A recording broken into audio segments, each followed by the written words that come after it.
میں وہ رات کبھی نہیں بھول سکتی ہوں جب رات کے 7 بجے سے لے کر 11 بجے تک آپا کے چہرے پر خوف و ہراس تھا۔ اس خوف کو دیکھتے ہوئے میں سمجھ گئی تھی کہ آج ضرور کوئی گھر میں بڑا ہونے والا ہے۔ آپا بار بار دروازے کو کنڈی لگاتے اور اپنے آپ کو دیکھتے، ایسا لگتا تھا جیسے آپا اپنی طاقت کو آزما رہے ہوں۔ جب دستک ہوئی، ابا جا کر اماں سے بولے، اسے اندر لے جاؤ، کپڑے والے بکسے میں چھپا دو۔ یہ کہہ کر ابا نے اماں کی طرف اچھال دیا۔ اماں نے مجھے پکڑا اور سیدھا کپڑوں والی پیٹی میں چھپا کر بولی، یہاں سے ہلنا مت، سانس لینے کی بھی آواز باہر نہ آئے ورنہ ہم سب مارے جائیں گے۔ میں سوچ رہی تھی کہ اماں ایسا کیوں کہہ رہی ہیں، لیکن پھر جب تھوڑی دیر کے بعد اونٹوں کی آواز میرے کانوں میں پڑی، میں سمجھ گئی واقعی میری ماں اور ابا کی جان کو خطرہ ہے۔ دروازہ ٹوٹنے کی آواز آئی تھی، پھر ایک وحشتناک چیخ جو کہ شاید اماں کی تھی۔ ان لوگوں نے ہمارے گھر کے قیمتی برتن توڑ دیے، ابھی گھر کی تلاشی لے رہے تھے۔ اماں نے مجھے مہارت سے ایسی جگہ پر چھپایا تھا جہاں خوش قسمتی سے یہ لوگ نہیں پہنچ سکے تھے۔ بھوکے کتوں کی طرح ابا سے پوچھ رہے تھے، تمہاری بیٹی فاطمہ کہاں ہے؟ ابا نے مجھے چھپا دیا تھا۔ ابا بولے، میں نہیں جانتا کہ فاطمہ کہاں ہے، وہ تو تم لوگوں کے ڈر سے یہاں سے بھاگ گئی ہے۔ وہ ابا پر تھاڑے تھے، بیوقوف مت بناؤ مجھے بوڑھے، وہ 10 سال کی چھوڑی کہاں جا سکتی ہے؟ تو نے ہی اسے کہیں چھپایا ہوگا۔ میرا دل چاہا ٹوکری سے نکل کر ابا کو بچا لوں، پر میں یہ بیوقوفی نہیں کر سکتی تھی۔ میں جانتی تھی کہ اس کا انجام کیا ہوگا۔ میں اچھی طرح سوچ سکتی تھی۔ میرا دل بری طرح سے کانپ رہا تھا، مگر ابا کچھ نہیں کر پائے تھے۔ اور پھر یہ لوگ وہاں سے چلے گئے۔ ان کے جانے کے کچھ لمحوں بعد ابا پرسکون ہو کر بیٹھے، اماں سے کہنے لگے، بس وہ لوگ چلے گئے ہیں، اپنی بیٹی کی فکر نہیں ہوگی۔ یہ سردار خود کو کیا سمجھتا ہے، میں اس کی جڑیں نہ کاٹی تو کہنا۔ اماں یہ باتیں سن کر اور زیادہ رونے لگی تھی۔ اماں کو پتہ تھا جو بھی ہو رہا ہے وہ بہت غلط ہے، لیکن ہم سبھی خاموش تھے۔ پھر اماں نے مجھے وہاں سے نکالا، بولی، بیٹی تو نے گھبرانا نہیں ہے، ہم جو کر رہے ہیں تیری حفاظت، خوشی اور بھلے کے لیے کر رہے ہیں۔ یہ کہہ کر اماں نے مجھے ایک خوبصورت جوڑا پہنایا، مجھے منہ دھلوا کر تیار کرنے لگی۔ مجھے سمجھ نہیں آئی کہ اماں ایسا کیوں کر رہی ہیں، حالانکہ رات کا وقت تھا۔ رات کو اماں مجھے پاس سونے کا کہتی تھی، پر آج وہ مجھے تیار کر رہی تھی جیسے کسی دلہن کو سجایا جا رہا ہو۔ میں تیار ہو گئی تھی۔ اماں نے مجھے دلہن بنایا۔ پھر تقریباً 2 ہی منٹ گزرے تھے، گھر کے دروازے پر پھر سے دستک ہوئی۔ ابا پرسکون ہو کر باہر گئے، دروازہ کھولا۔ دروازے کے آگے 4 آدمی کھڑے ہوئے تھے، چارپائی اٹھائے ہوئے۔ مجھے چارپائی پر بیٹھنے کا کہا، میں بیٹھ گئی۔ ابا نے انہیں دیکھ کر اندر آنے کو کہا۔ انہوں نے مجھے کہا، اب تم اس پر لیٹ جاؤ، اور ہاں، تم نے اٹھنا نہیں ہے جب تک یہ لوگ تمہیں نہ کہہ دیں۔ اماں، مجھے کہاں بھیج رہی ہو؟ یہ کیا کر رہی ہو؟ میں نے اماں سے خوفزدہ نگاہوں سے پوچھا۔ اماں نے مجھے چپ رہنے کا اشارہ کیا اور بولی، سوال نہیں کرنا میری بیٹی، تم جہاں جا رہی ہو تمہارے بھلے کے لیے ہی بھیج رہی ہیں۔ اماں نے مجھے چپ کروایا، پھر مجھے اس چارپائی پر لیٹنے کو کہا۔ وہ آدمی جو چاروں ہی نقاب پوش تھے، انہوں نے چارپائی کو ایک سائڈ سے اٹھا لیا۔ میں ابھی چلانا چاہتی تھی، پہلے ہی وقت سے پہلے عقل آ گئی تھی۔ میں جانتی تھی چیخنے کا کوئی فائدہ نہیں تھا، بس سردار کو پتہ چل جائے گا میں یہاں ہوں، میری زندگی عذاب کر دی جائے گی۔ دراصل سردار نے آج سے تقریباً 2 مہینے پہلے مجھے کھیتوں میں دیکھا تھا۔ اس کی غلط نگاہیں سر سے پیروں تک میرا جائزہ لے رہی تھی۔ میں اپنے قد کاٹ کی وجہ سے اچھی خاصی عمر کی لگتی تھی، لیکن میری عمر ابھی 10 سال تھی، لیکن 16 سال کی لگتی تھی۔ میرے پاس آ کر وہ کہنے لگا، مجھے پتا ہوتا اس گاؤں میں اتنے خوبصورت ہیرے ہیں تو میں اسے اپنی سلطنت بنا لیتا، مجھے اپنی لونڈی۔ اس کی بات پر حیران رہ گئی۔ لونڈی اور کنیز کی باتیں میں کہانیوں میں پڑھ چکی تھی۔ یہ آدمی کیا کہہ رہا تھا؟ میں نے یہ بات جا کر اماں کو بتا دی تو وہ بھی پریشان ہو گئی۔ پھر اس کا نتیجہ تقریباً 1 ہفتے بعد آیا۔ شام جب ابا اماں ہم سب پرسکون ہو کر اپنے گھر میں بیٹھے ہوئے تھے، ہمارے گھر کے دروازے پر دستک ہوئی۔ سردار ہمارے گھر آیا، اس کا استقبال کیا۔ وہ میرے ابا کی عزت کر رہا تھا۔ یہی سوچ کر میں نے اس کے سامنے چائے پانی رکھ دیا۔ اس کی نظریں کچھ اور تھی۔ ابا سے کہنے لگا، مجھے اپنی بیٹی دے دو، بدلے میں جتنی زمینیں چاہیے مجھ سے لے لو۔ ابا سردار کی بات سن کر حیران رہ گئے۔ سردار سائیں، آپ یہ کیسی باتیں کر رہے ہیں؟ آپ کو میری بیٹی کیوں چاہیے؟ پہلے تو ابا نے سوچا شاید اپنے بیٹے کے لیے میری بیٹی کا رشتہ مانگ رہا ہے۔ اس کے بیٹے کی عمر 30 سال تھی، لیکن ابا اس وقت حیران ہوئے جب سردار نے اپنے لیے میرا رشتہ مانگا تھا۔ مجھے بہت حیرت ہوئی اور میں تو جیسے زمین پر ساکت ہو کر رہ گئی۔ سردار سائیں، یہ کیسی باتیں کرتے ہو آپ کی بھی بیٹیوں والے ہو؟ میری بیٹی پھول ہے، اس کی تو عمر بھی ابھی 10 سال ہے۔ اس بات پر سردار بولا، تو کوئی بات نہیں، بڑی بھی تو ہوگی، کبھی اس کے جوان ہونے کا میں ابھی 5 سال ہی تو باقی ہیں، میں اسے پھول کی طرح رکھوں گا، تم فکر نہیں کرو۔ ابا سردار کو کہنے لگا، اتنا آسان نہیں ہوتا۔ اور ابا نے پھر بھی اس کے سامنے غیرت کا مظاہرہ کیا اور بولے، میں اپنی بیٹی تجھے نہیں دوں گا، تجھے شرم نہیں آتی؟ ہوس کے پجاری لوگوں کی بیٹیوں پر غلط نظر رکھتے ہو۔ تم نے 3 شادیاں کی ہیں، ابھی بھی تمہارا دل نہیں بھرا؟ میری معصوم بچی میں تم نے کیا دیکھ لیا تم اس کے پیچھے پڑ گئے ہو؟ خدا کے لیے میرے گھر سے چلے جاؤ۔ یہ سن کر سردار اور بھی غصے میں آ گیا، بولا، تم نے سردار سے پنگا لیا ہے، تمہیں نہیں چھوڑوں گا، ایسا سبق سکھاؤں گا تم یاد رکھو گے ساری زندگی۔ پہلے میں تمہاری بیٹی عزت سے مانگ رہا تھا، پر اب میں زبردستی لے کر جاؤں گا۔ یہ سن کر ابا کو بہت برا لگا اور ابا ڈر بھی گئے تھے، اگرچہ انہوں نے اپنی بیوی اور بیٹی کے سامنے اس شخص کو کچھ نہیں کہا تھا، لیکن میں جان گئی تھی ابا کو یہ سب اچھا نہیں لگا تھا۔ ابا ڈر بھی گئے تھے، اماں کو بھی محتاط رہنے کا کہہ رہے تھے۔ اس کے بعد تقریباً ہمیں سردار دھمکیاں دیتا رہا، کہتا رہا، اپنی بیٹی دے دو ورنہ اچھا نہیں ہوگا۔ ابا ہر بار انکار کرتے رہے۔ 2 دن گاؤں سے باہر جاتے، نہ کسی سے ملتے جلتے۔ یہ بات میری سمجھ نہیں آتی تھی۔ رات کو ابا جب بھی گھر آتے، اماں ہمیشہ امید دلاتے، کہتے سردار کی مہلت ختم ہونے سے پہلے ہی ایسا کچھ کروں گا، ہماری بیٹی ہمیشہ کے لیے محفوظ ہو جائے گی۔ پر میں نہیں جانتی تھی ابا میرے لیے کیا کرنے والے ہیں۔ میں تو بس کبوتر کی طرح آنکھیں بند کیے بلی کے جانے کا انتظار کر رہی تھی۔ تبھی ایک رات یہ واقعہ ہو گیا۔ پھر وہ مجھے نقاب پوش چارپائی پر اٹھا کر میرے گھر سے دور لے گئے۔ میں خاموش تھی، جانتی تھی ابا میرے لیے کچھ غلط نہیں سوچ سکتے، وہ کبھی بھی ایسا نہیں کر سکتے، اپنے فائدے کی خاطر مجھے نقصان پہنچاتے، اسی بات پر مطمئن تھی۔ وہ آدمی مجھے الٹے سیدھے راستوں سے گھماتے نہ جانے کہاں لے کر جا رہے تھے۔ میرا نازک سا وجود چارپائی پر جھٹکے کھا رہا تھا، کیونکہ پتھریلے راستوں سے گزرتے ہوئے چارپائی کو بھی جھٹکے لگ رہے تھے۔ میں سوچ رہی تھی کہ آخر ابا نے مجھے ان لوگوں کے بھروسے اتنی دور کہاں بھیجا ہے۔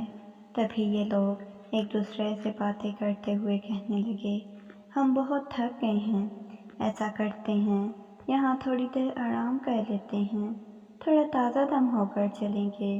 ان میں سے ایک آدمی چنگھاڑ کر بولا، تم ہوش میں تو ہو؟ ہم نے بڑے صاحب کی امانت اٹھا رکھی ہے، کیسے ہم یہاں بیٹھ سکتے ہیں؟ اسے کچھ ہو گیا؟ کچھ نہیں ہوگا، تم پریشان نہ ہو۔ تو آدمی نے چارپائی کو نیچے زمین پر رکھتے ہوئے کہا، نہیں، یہ لوگ مجھے اتنی محبت اور احترام سے کہاں لے کر جا رہے تھے؟ کیا واقعی ابا نے میرے لیے کچھ اچھا سوچا ہوگا؟ یہ سوچیں میرے ذہن میں مسلسل گردش کر رہی تھی۔ ان لوگوں نے دریا کے کنارے چارپائی رکھی، میں بھی اٹھ کر بیٹھ گئی۔ ابھی مجھے یہ سب کچھ برے نہیں لگ رہے تھے، غیر محفوظ نہیں لگ رہے تھے۔ ظاہر ہے میرے ابا نے مجھے ان کے ساتھ بھیجا تھا تو اس میں کوئی حکمت ہوگی۔ ان آدمیوں میں سے تو نقاب پوش میرے ساتھ رکے، باقی درگاہ کی طرف چلے گئے۔ شاید یہ لوگ منہ ہاتھ دھونے گئے تھے۔ پھر میں نے دیکھا یہ لوگ دریا کے کنارے موجود ریت پر نماز پڑھ رہے تھے۔ مجھے پکا یقین ہو گیا تھا نماز پڑھنے والے لوگ برے نہیں ہو سکتے، پر میں کیا جانتی تھی میری زندگی میں آگے کیا لکھا تھا، کتنا کرب اور کتنا درد لکھا ہے۔ تھوڑی دیر بعد یہ لوگ فارغ ہو کر آئے، کہنے لگے اگر تم یہاں پریشان نہیں ہو رہی تو ہم ایک مچھلی پکڑ کر اس کا شکار کر کے پکاتے ہیں، تم کھاؤ گی؟ میں نے نفی میں سر ہلا دیا۔ اگرچہ یہ لوگ میرے ساتھ بہت اچھے تھے، پر میں کسی قسم کا خطرہ مول نہیں لینا چاہتی تھی۔ میں نے نفی میں سر ہلا دیا۔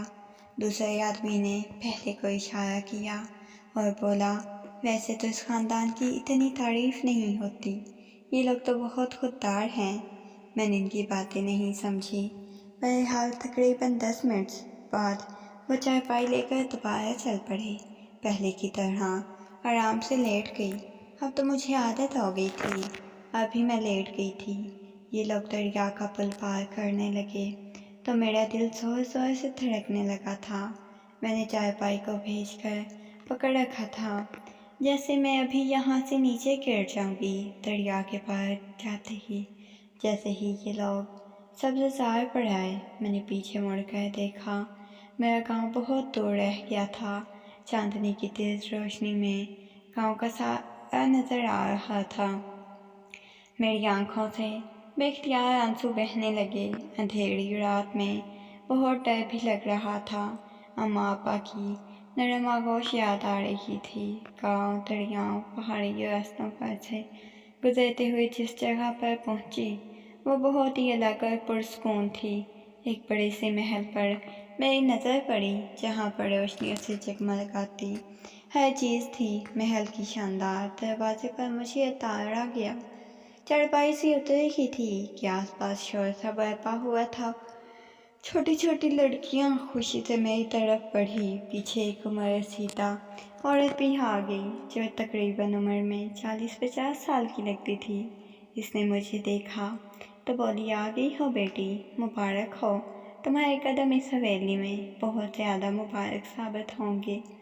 میں تمہارے والد کو جانتی ہوں، بہت ہی شریف اور نیک ہیں۔ یہ کہہ کر اس عورت نے مجھے ہاتھ سے پکڑا اور اندر کمرے میں لے گئی۔ میں نے دیکھا اس کمرے میں 2 بڑے پردے لگے ہوئے تھے۔ پردے کی ایک طرف مجھے بٹھایا گیا، جبکہ دوسری طرف نہ جانے کون تھا، میں یہ نہیں جانتی تھی۔ عورت کہنے لگی بیٹی اب تمہاری شادی ہونے جا رہی ہے بہت ہی اعلیٰ نسب کے انسان سے، سو تم نے جو بھی تمہیں کہا جائے اس پہ سر ہلا دینا۔ میں معصوم سی تھی، اماں ابا کی تربیت بھی ایسی تھی کہ میں نے کبھی کسی بات پر بڑوں کو نہیں کہا تھا۔ اور پھر جن لوگوں کے ساتھ ابا نے مجھے بھیجا تھا یقیناً وہ برے نہیں تھے۔ مجھے تو عجیب لگا تھا، پھر بھی میں نے ہاں کہہ دی۔ میں نے کہا ٹھیک ہے، جیسا آپ کہیں گی ویسا ہی کروں گی۔ اور میری آنکھوں سے آنسو نکلنے لگے۔ 11 بجے میرا نکاح کر دیا گیا۔ وہی عورت مجھے اٹھا کر ایک کمرے کی طرف لے گئی۔ ظاہر ہے مجھے عجیب بھی لگنا تھا، برا بھی، اور میں ڈر بھی رہی تھی۔ پھر مجھے پردے کے سامنے بٹھا دیا گیا۔ 5 لاکھ روپے کے عوض میں نکاح کسی شخص سے پڑھایا تھا، پر یہ نہیں جانتی تھی وہ کون ہے، مجھ سے کیا چاہتا ہے، اور کیوں ایک عام سی جھونپڑی میں رہنے والی لڑکی سے اس شاندار محل میں نکاح کرنا، دوسرے کمرے میں لے جانا عجیب بات تھی۔ یہاں ایک شاندار ریشمی بستر بچھا ہوا تھا۔ بولی کہ تم اس پر سو جاؤ، ہم صبح بات کریں گے، ابھی رات بہت زیادہ ہو گئی ہے، اگر کوئی تماشا ہوگا تو دیکھا جائے گا۔ میں اس کمرے میں جا کر بیٹھی۔ کوئی شور شرابہ حویلی کے دروازے پر ہونے لگا، پھر دھماکے دار آوازیں آنے لگی۔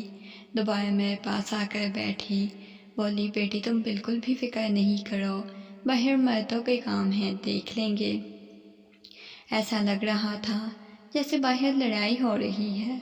تم ایک بڑے انسان کے نکاح میں آ چکی ہو جو اعلیٰ حسب نسب سے تعلق رکھتا ہے، میری بیٹی۔ یہ کہہ کر اس عورت نے مجھے پیار کیا۔ اب تم سو جاؤ، میں تمہارے ساتھ ہی ہوں، کچھ ہوا تو تم کو بتا دوں گی۔ میں نے کہا ٹھیک ہے، میں سو گئی تھی۔ صبح اٹھی تو وہ عورت وہاں میرے ساتھ ہی لیٹی ہوئی تھی۔ کہنے لگی چلو تمہارے ابا تم سے ملنے آئے ہیں، تم سے ملیں گے تو انہیں اچھا لگے گا، تمہیں کچھ بتانا بھی چاہتے ہیں۔ میں نے کہا ٹھیک ہے۔ میں بہت خوش ہو گئی کہ ابا مجھ سے اتنی دور سے ملنے آئے ہیں، میں انہیں کب سے یاد کر رہی تھی۔ میں باہر آ گئی۔ ابا بڑے سے کمرے میں بیٹھے ہوئے تھے، ان کا سر جھکا ہوا تھا، پر وہ بہت مطمئن تھے۔ مجھے دیکھتے ہی بولے آ گئی میری بیٹی، میں جانتا ہوں میں نے تمہیں بتائے بغیر اتنا بڑا فیصلہ کر لیا، پر اتنا تو معلوم ہے مجھے مان ہے اپنی بیٹی پر، میری بچی کبھی مجھے شرمندہ نہیں کرے گی۔ تم نے میرا سر فخر سے بلند کر دیا ہے بیٹی، جو میں نے کہا تھا ویسا ہی ہوا۔ تم نے ان لوگوں کے سامنے بدتمیزی نہ کر کے میرے لیے بہت آسانی پیدا کر دی ہے۔ مجھے تم سے اتنی سی عمر میں اتنی توقع نہیں تھی کہ تم میری تربیت کا اتنا مان رکھو گی۔ ابا کے پاس بیٹھی۔ ابا مجھے پیار کیے جا رہے تھے، کبھی میرے سر پر دلاسا دیتے تو کبھی خوش ہو کر مجھے گلے لگا لیتے۔ میں نے کہا ابا یہ کون ہیں جن کے ساتھ میری شادی ہوئی ہے؟ ابا بولے تم جیسی سعادت مند بیٹی انہی کو ملتی ہے جسے یہ بھی نہیں پتا کس کی شادی ہوئی کس سے ہے۔ ابا بولے کہ بس بیٹا تمہاری شادی جس سے بھی ہوئی ہے اس کا نام معیز ہے، اور وہ ایک عظیم اور نیک انسان ہے، تمہیں بہت زیادہ خوش رکھے گا۔ اس حویلی کا وہ اکیلا واحد مالک ہے۔ ابا کہنے لگے کہ ابھی مجھے واپس جانا ہوگا، سردار جو تمہاری طلب کر رہا ہے اس وقت بہت غصے میں ہے، اسے لگتا ہے میں نے تمہیں کہیں چھپا رکھا ہے۔ گھر میں آ کر اس نے پورے گھر کی تلاشی لی ہے، تمہاری ماں کو بھی بہت باتیں سنا رہا تھا، کہہ رہا تھا تم جہاں بھی ہوگی وہ تمہیں دھرتی کھود کر بھی نکالے گا، پر اب ایسا نہیں ہو سکتا۔ سردار کی طبیعت معیز صاحب نے صاف کر دی ہے، وہ چاہ کر بھی اسے کچھ نہیں کہہ سکتا۔ معیز خان کے لیے تم زندگی اور موت کا مسئلہ ہو، کیونکہ تم اس کی عزت بن چکی ہو بیٹا۔ معیز کون ہے ابا؟ میں نے معصومیت سے پوچھا۔ تم فکر نہیں کرو، جب تم اپنے شوہر کو دیکھو گی تو تمہیں میرا فیصلہ برا نہیں لگے گا، کوئی بوڑھا ہی ہوگا۔ میں نے دل میں سوچا۔ میرا دل بجھ گیا، میری آنکھوں سے آنسو نکلنے لگے۔ میں جانتی ہوں ابا، تم نے بھی شاید اپنے فائدے کے لیے مجھے بیچ دیا ہے، میں نے دل میں تو یہی کیا، پر میں باہر سے خاموش رہی، کسی قسم کے دکھ کا اظہار نہیں کیا۔ میں ابا کو پریشان نہیں کرنا چاہتی تھی۔ ابا حویلی سے چلے گئے۔ وہ عورت دوبارہ میرے پاس آئی، بولی تم جا کر تیار ہو جاؤ۔ عورت کی بات سن کر میں نہا دھو کر تیار ہو گئی۔ اس نے مجھے سرخ رنگ کا جوڑا پہنایا اور بولی آج تمہارا شوہر تم سے ملنے آئے گا، سو تم نے تیار رہنا ہے۔ میں خوش ہو گئی، جس سے میری شادی ہوئی تھی وہ مجھے دیکھ تو لے۔ میں نے اپنے آپ کو خوب سجایا، میں تھی تو بچی، پر مجھے وقت سے پہلے عقل آ چکی تھی۔ میں تیار تھی، تبھی پردہ کھلا۔ میرا شوہر جب سامنے آیا تو میں دنگ رہ گئی۔ وہ میرے جیسا ہی نوجوان تھا، اس کی عمر تقریباً 18 برس ہوگی، لیکن وہ جوان اور مضبوط ثابت معلوم ہو رہا تھا۔ اسے دیکھ کر میرا دل خوش ہو گیا۔ معیز آپ کا نام ہے؟ میں نے پوچھا۔ وہ ہنس پڑا۔ اور تم میری بیوی ہو، مجھے تم پر فخر ہے، تم بہت ہی زیادہ خاندانی لڑکی ہو۔